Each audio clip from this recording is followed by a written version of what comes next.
Media మిత్రులకు విలేకరులందరికీ నమస్కారం అన్న. నిన్న జరిగిన సంఘటన అన్న, మొన్న పోలింగ్ రోజు ఏమైంది, చిన్న సంఘటన. ఆర్పీలో పోల్ చిటీలు పంచడం జరిగింది. ఆమెని కాంగ్రెస్ వాళ్ళు 2-3 మాటలు అంటే ఆమె ఏడ్చుకుంటా బయటికి వెళ్ళింది. మేము సముదాయించి మళ్ళీ ఆమెను పోల్ చిటీలు చేయడం జరిగింది. జరిగిన తర్వాత కాంగ్రెస్ వాళ్ళు గడబడి చేసుకున్నారు. దానికి మాకు ఏదానికి సంబంధం లేదు. మేము పక్కనుండే వీళ్ళు గడబడి మేము సముదాయించి ఇంటికి వెళ్ళొచ్చినాం.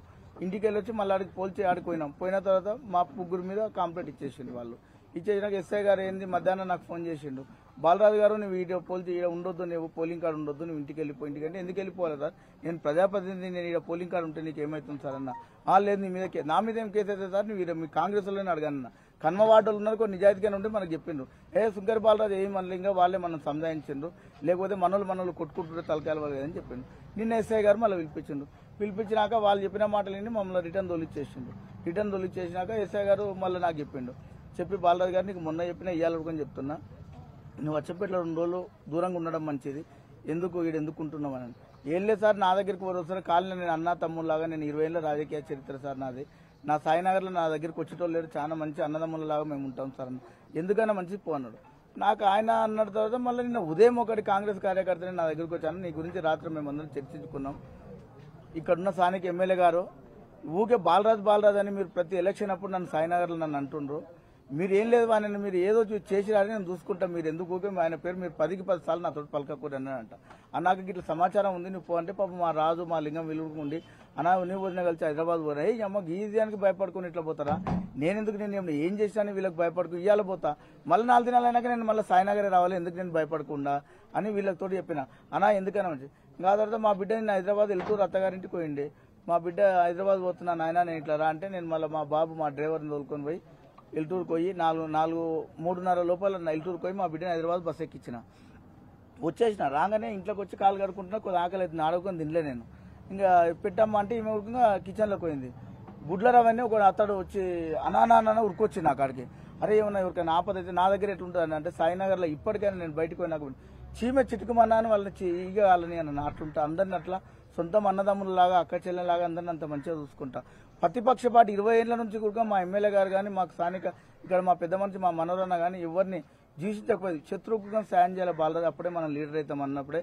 నేను శత్రువుగా ఇంటికి వచ్చినాక అటువంటి సాయాలు చేశాను. అటువంటి టైంలో నేను ఇంటికి రావడం జరిగింది. ఇంటికి వచ్చి ఇట్లా అంటున్నా, రవి గారు రా బయటకంటే అంటే నాకు అప్పుడే డౌట్ వచ్చింది. ఈ గోడంచుకు కట్టెలు పట్టుకుని ఇట్టున్నారు. అరే ఏకదమ్ ఇంకా మా నిర్మాణం లోపల తీసుకుపోయినా, అమ్మని మా కొడుకుని లోపల తీసుకుపోయినా, గడబెట్టేసిన.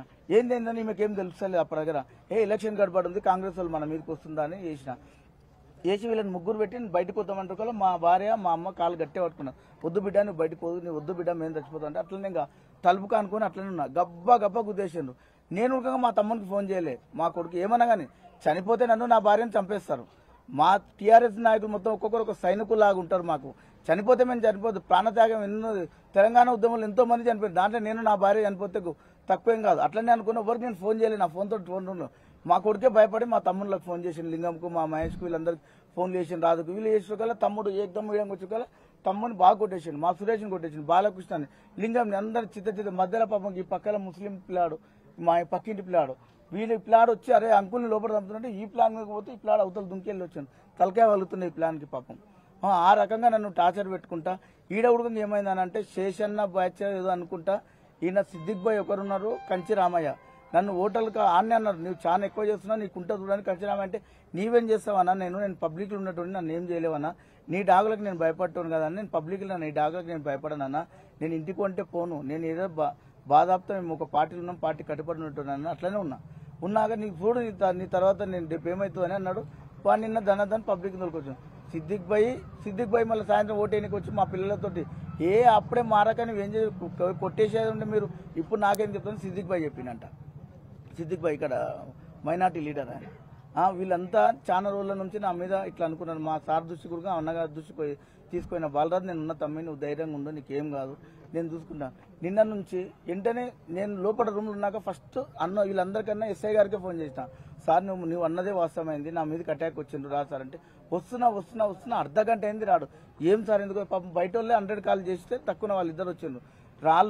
వాళ్ళు వచ్చి కొడుతుంటే నేను అప్పుడే బయటకు వచ్చిన వాడిని అక్కడ వదిలిపెట్టిండు, వీడిని ఇక్కడ వదిలిపెట్టిండు. ఇప్పుడు ఎస్ఐ గారు వచ్చినా కూర్చొట్టి బండ్లు వేయాలి. ఏదైనా సరే అక్కడ జరుగుతుంది, ఏదన్నా కానీ మా పిల్లలనే వాళ్ళని తీసుకొచ్చి బండ్లు వేయాలి. వాడు అక్కడ పోతుంటే ఇక్కడ పోతుంటే ఏమంటలేడు. ఏమనుకో నా కానిస్టేబుల్ కొడుతుంటే, మా తమ్ముని కొడుతుంటే మీరు వీడియోలు చూడాలన్న, కొడుతుంటే కానిస్టేబుల్ ఇక్కడ మా తమ్ముని దొప్పుకొస్తుంది కానీ మన ఒక్క మాట అంటే కట్టె గుంజుకుంటలేరు. అంతగానము అరాచకం చేస్తుండ్రు. ఈ వంశకృష్ణ ఎట్లా ఉన్నాడంటే 15 ఏళ్ల నుంచి ఎక్కడున్నాడో ఏం కథనో ఏం ఇప్పుడు ఎక్కడ పోయి మమ్మల్ని టార్గెట్ పెట్టుకున్నాడు. టార్గెట్ పెట్టుకొని టీఆర్ఎస్ నాయకుడు అనేది లేకపోతే మా పార్టీలో కలువు, మా పార్టీలో కలిస్తే నీకు ఏం కాదు. ఇది ఇట్లా ఊరుకంగా మాతో 15 రోజుల నుంచి జరుగుతుంది. పార్టీ చచ్చినా కానీ నేను పార్టీ మారనని చెప్పిన. మా అన్నతోడు నిన్న మొన్న అదే చెప్పిన, పార్టీ మారను, చనిపోతే కానీ నేను పార్టీ మారేటోను కదన్న. పార్టీ అన్న మార, లేకపోతే ఇలాంటి దౌర్జన్యాలు చేస్తున్నానా. దీనికి ఒక్కటి మీరు మీడియా సహకారం ఉండాలి, పెద్దల సహకారం ఉండాలి. ఈ కాన్స్టిట్యున్సీ రేవంత్ రెడ్డి గుడకంగా ఇలాంటి ఎమ్మెల్యేలని కొద్దిగా వాళ్ళకి చెప్పాలి, చెప్పి ఇవన్నీ కూడా ఈ అన్ని సంఘటనలు జరగకుండా చూసుకోవాలి. ఇట్లనే నాకైతే రేపు మా కౌన్సిలర్కి, ఇంకా కౌన్సిలర్లకు అయితే, స్థానిక సర్పంచ్లకు అవుతుంది, మా మున్సిపల్ చైర్మన్కి అవుతుంది. నిన్న నుంచి వాళ్ళని ఒక్కరిని, ఇంతకుముందు మనకు దాంట్లో ఒక కానిస్టేబుల్ అన్న తెలుసు, అన్న ఏమైందంటే బాలరాజుని చూస్తే మాకు బాధ అనిపిస్తుంది, కానీ ఇప్పుడైతే ఇంతవరకు ఒక్కరిని పట్టుకోసలే, అసలు నీ ఊసెత్తలేరు పోలీస్ స్టేషన్లో అన్న చెప్తున్నాడు. అన్న చెప్పంగానే ఆయననే కంటతడి పెట్టుకుంటుంది, ఇది ఏంది ఇంత ఘోరంగా జరుగుతుంది బాలరాజు ఆయనే కండి, ఇంతవరకు ఒకరిని పట్టుకురాలి, మాకు న్యాయం చేయాలి. ఇంతవరకు ఇట్లనే ఉన్నా అనుకో, నన్ను కానీ మా తమ్ముళ్ళని కానీ నాతో పాటు నా కార్యకర్తలను అందరినీ వాళ్ళు చంపేయడానికి దీనికి వంశకృష్ణ అండదండలు ఉన్నాయి. ఆయన కుళ్ళైపోయినట్టు భార్యనే ఆయన చంపేసిరాలని చెప్పిందంట. ఒకటే మా మీద టార్గెట్, చంపేసిరానందుకు పట్ట పగులు మధ్యాహ్నం దాన్ని గుప్పలు తీసుకొని మా దగ్గరికి వచ్చిండు. ఒకటి మేము వెనక ఉంటే గొడ్డలు ఉంది, దాంతో నరికిపాడుతుంది కానీ నాకు ఎంతో అనిపిస్తుంది. ఆ విధంగా మమ్మల్ని చేస్తుండ్రు. దయచేసి మీ మీడియా సహకారం ఉండాలి, విలేకరుల సహకారం ఉండాలి, మీ పోలీసు వాళ్ళకు సహకారం ఉండాలని నేను అనుకుంటున్నా. కానీ మీరు మొత్తం వన్ సైడ్ చేస్తుండ్రు. దయచేసి మాకు న్యాయం చేయాలని కోరుతున్నా. మాట్లాడతామా? ఓకే.